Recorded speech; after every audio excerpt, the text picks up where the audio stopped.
Buddha's wisdom the world misunderstood, until now.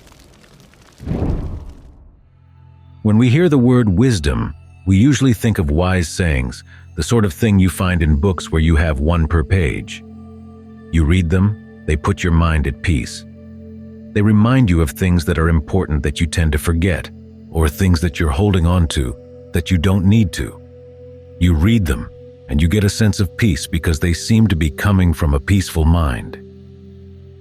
The Buddha has wise sayings like this. That's one of the reasons why the Dhammapada is so popular.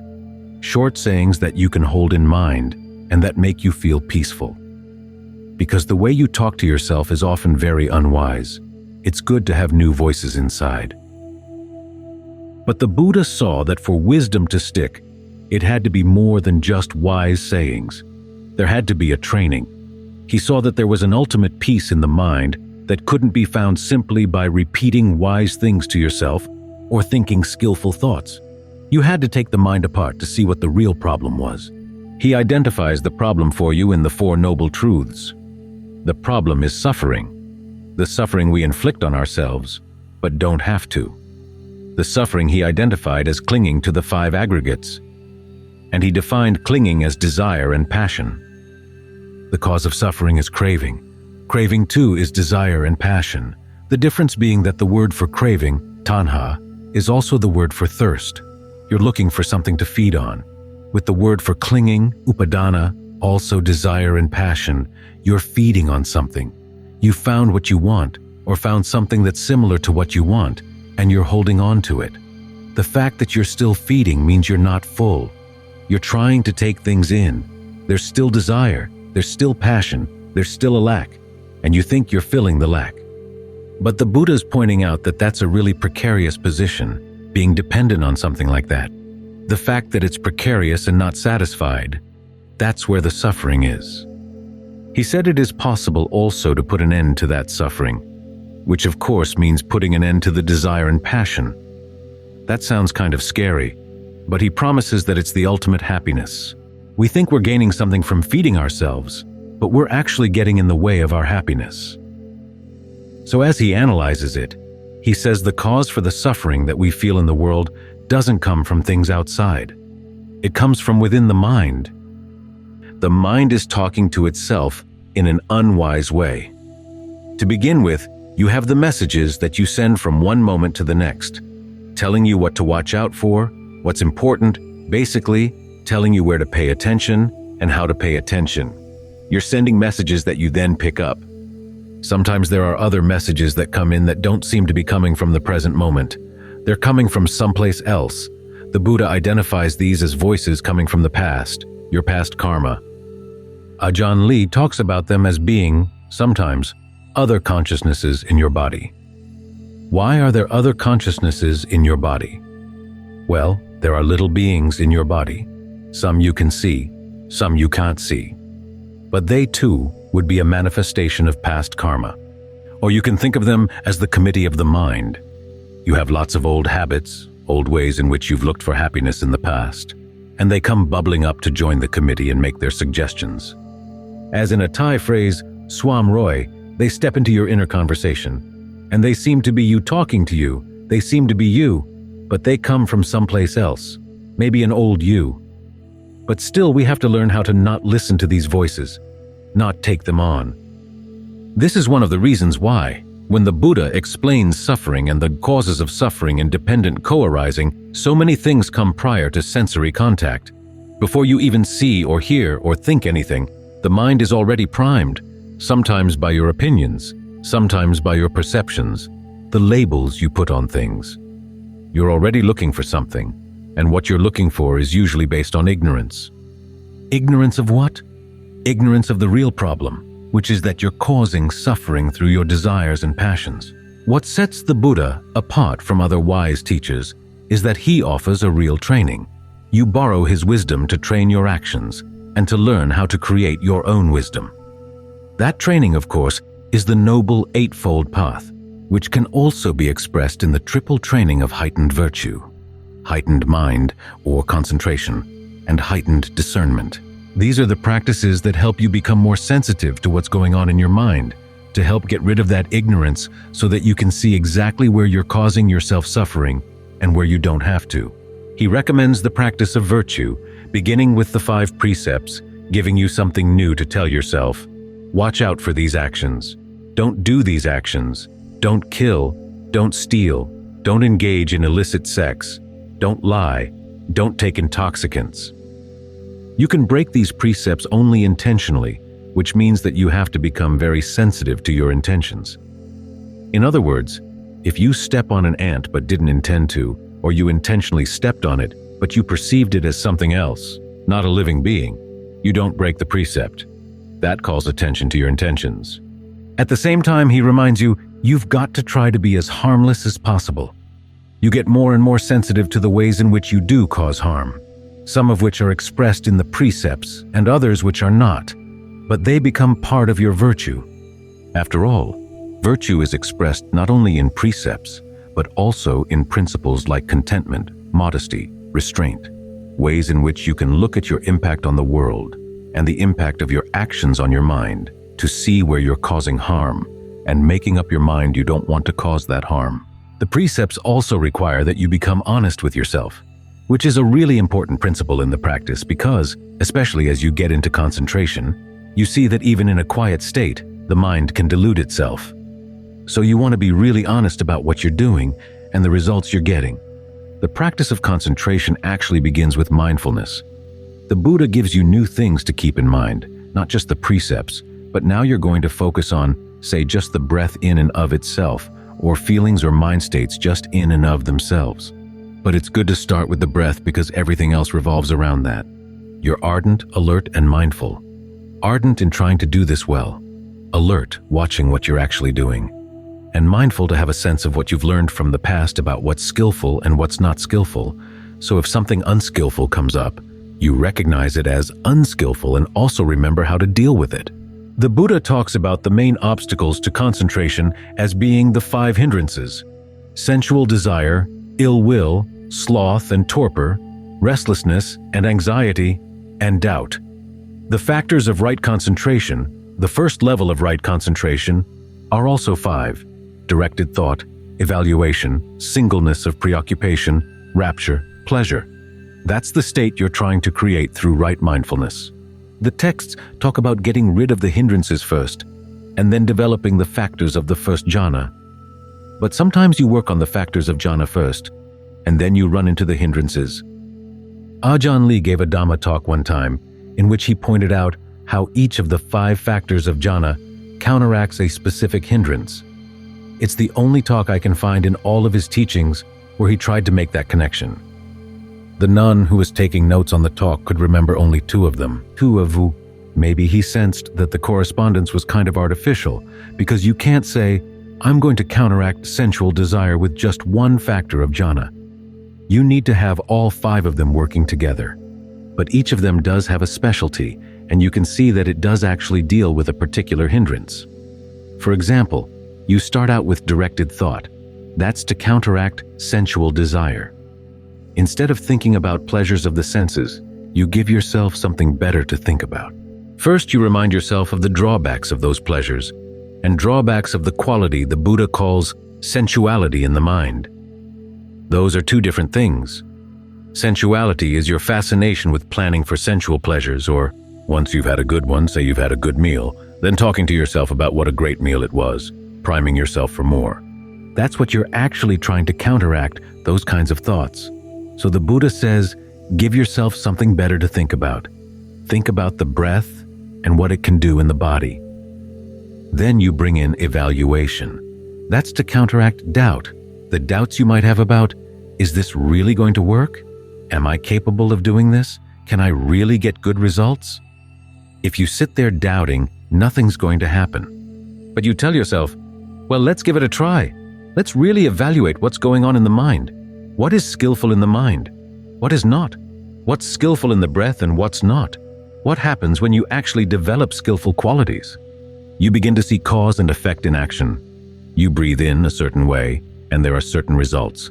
You conceive of the breath in a certain way, and there are certain results. Try to think of the breath, not so much as the air coming in and out through the nose. Think of it in the Buddha's terms as part of the wind element in the body itself, the energy that flows through the body that allows the air to come in, allows the air to go out. It also accompanies the flow of the blood, the flow of impulses through your nerves. Try to get sensitive to that and see what that sensitivity does for the mind. As you begin to see that it really does make a difference, that overcomes your doubt, it allows you to settle down, get deeper into concentration. It also allows for singleness of preoccupation, which counteracts restlessness and anxiety. You stay with one thing. You remind yourself, whatever happens in the world, whatever can happen in the world, you're going to need mindfulness, you're going to need alertness, you're going to need the qualities you develop in concentration. You realize that giving your full attention right here is really important, for otherwise you're not going to learn anything, or you'll just learn bits and pieces. So this is your safe place, because as you stay here, you're developing all the good qualities you're going to need. When you have these three factors, then the other two come. Pleasure, which helps to counteract ill will, and rapture, which energizes you, helps to counteract sloth and torpor. When you've got these 5 factors working together, they can help ward off the hindrances and create a real sense of stillness in the mind. You're going to need this stillness if you really want to see your mind. You don't know your thoughts until you've gotten out of them. You can be in what you think are really clever, skillful thoughts, but you're not really going to know whether they truly are clever, truly are skillful, until you've stepped out of them and have been quiet for a while and put yourself in a position where you can see the thoughts as a process. In other words, instead of getting into the content of the thoughts, you see the process of how they arise. Where they begin is a little stirring in the energy of the body, which could either be physical or mental. You see how the mind slaps a perception on that, saying, "Oh, this is a thought about X," and then it runs with it, fabricates more thoughts around it. You're not going to see this until you've stepped out of your thoughts. This is why you need to get the mind really absorbed in the sense of the breath filling the body, so that your sense of your awareness is larger than the thoughts, surrounds the thoughts, allows you to step out of them. It also gives you a sense of well-being, which you're going to need to stay out of your thoughts. After all, our suffering is feeding on things, and we feed on the pleasures of the senses because we think they're the best things we can find. Well, the meditation gives you a better pleasure, the pleasures of form, the body is felt from within, rather than the pleasures of sensuality. That way, you can begin to question your old ways of feeding, your old ways of suffering. You actually see the equation that the Buddha made. Feeding is suffering. The concentration also allows you to get into a position where you can apply what the Buddha would often recommend, which is a 5-step analysis. You might call it the Buddha's 5-step program. When something comes up and you see that it's potentially harmful, the first thing you want to do is look for its origination. In other words, what is its cause in the mind? We're not looking for the suffering that comes from unpleasant things outside. We're looking for, what is this tendency the mind has to crave, cling, desire, go for its passions? Where does that come from? Then you notice that whatever it is, it doesn't last as long as you thought. Sometimes we think that we're angry for a long time or lustful for a long time, but these things just come and go, come and go. So you want to see the origination, passing away. When it goes, you want to see why, and then when you pick it up again, well, why did you do that? That's where you get into the 3rd step, which is to see the allure. What's attractive about these things? You have to be forewarned that what's attractive about it may not be the first thing that appears. The mind has a tendency to lie to itself, and hopefully your practice of virtue and concentration has taught you to be a little bit skeptical about what the mind tells you. Then you want to look for the drawbacks to counteract that allure. Those desires and passions that cause suffering and constitute suffering are basically based on value judgments as to what's worth doing and what's not. What you're trying to do is arrive at new value judgments inside, so you see the drawbacks, to which you've often blinded yourself so that you don't see them. And you see the allure, which you've also blinded yourself to. You're not admitting what the allure genuinely was. That means that now you're in a better position to see that it's not worth it, whatever it was that you were going for. That's when you can find the escape, which is the subduing of desire and passion. That's the 5th step. You see that the unskillful mind state is not worth it, and you don't want to get involved. And it was your desires and passions that got you involved to begin with. Not only that, desire and passion also created those 5 aggregates that you were clinging to. When there's no more passion, there's no more drive to fix those aggregates. You can think of fixing food. As long as you think you're going to eat, and it's good food, you fix it. But when you see that it's bad food and not worth it, why fix any more food like that? The mind can drop all these things and it can see that what the Buddha said really is true, that letting go of these things lifts a huge weight off the mind. As you look further, you find that even this concentration that you were using as a basis for your discernment, that too is fabricated. And the right view that was pointing you there, that too is fabricated. So you apply the same 5-step program to these things. You see their allure, which is that they've created a lot of pleasure that you wouldn't have had before. But their drawback is that you still have to keep fabricating them. And you remember the Buddha's statement that there is an unfabricated happiness that comes when you totally let go. That's when you can let go. The mind is unbound. It's freed by letting go. The Buddha doesn't talk very much about unbinding, but he does have names for it. The names indicate that it has 5 properties. 1, it is a kind of consciousness, called consciousness without surface. The image is of a light beam that doesn't land anywhere. You can think of going out into the night, looking at the night sky, and you have to remind yourself there's light filling all of that darkness. We don't see it because it's not reflected off of things. When we see it reflected off the moon, for instance, we say, oh yeah, there's light. But the beams that miss the moon we don't see, but they're there. So that's one attribute. It's consciousness.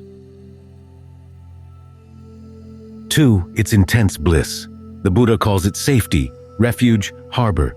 It's a good, safe place to be, at your ease and undisturbed. The 3rd quality is that it's truthful. In other words, it doesn't change because it's not caused by anything. It doesn't come and go with causes as the causes come and go. 4th, it's freedom. It's a radical freedom. You're even freed from the restraints of space and time. And the 5th quality is excellence. It's the best thing there is. These are the indications that come from the names the Buddha gives to Nibbana. But the names are just pointers to get you interested in going there. When you finally get there, you find no perceptions at all can do justice to it. But you've used perceptions, as you've used all the other aggregates, as part of the path to get you headed in the right direction. But the goal itself is something beyond. That's the wisdom of the Buddha, he points you there. He's training you, basically, so that you don't have to keep borrowing his wisdom. You can start creating some of your own. And the wisdom you create will take you to this goal. And as he guarantees, it's the best thing there is. Which means that the wisdom that he offers you, and the wisdom that he trains you to create for yourself, is much better than just reading wise sayings out of a book. It actually delivers you to the real peace that you may taste a little bit of when you read wise sayings. But the Buddha shows you how to plunge fully into the real thing.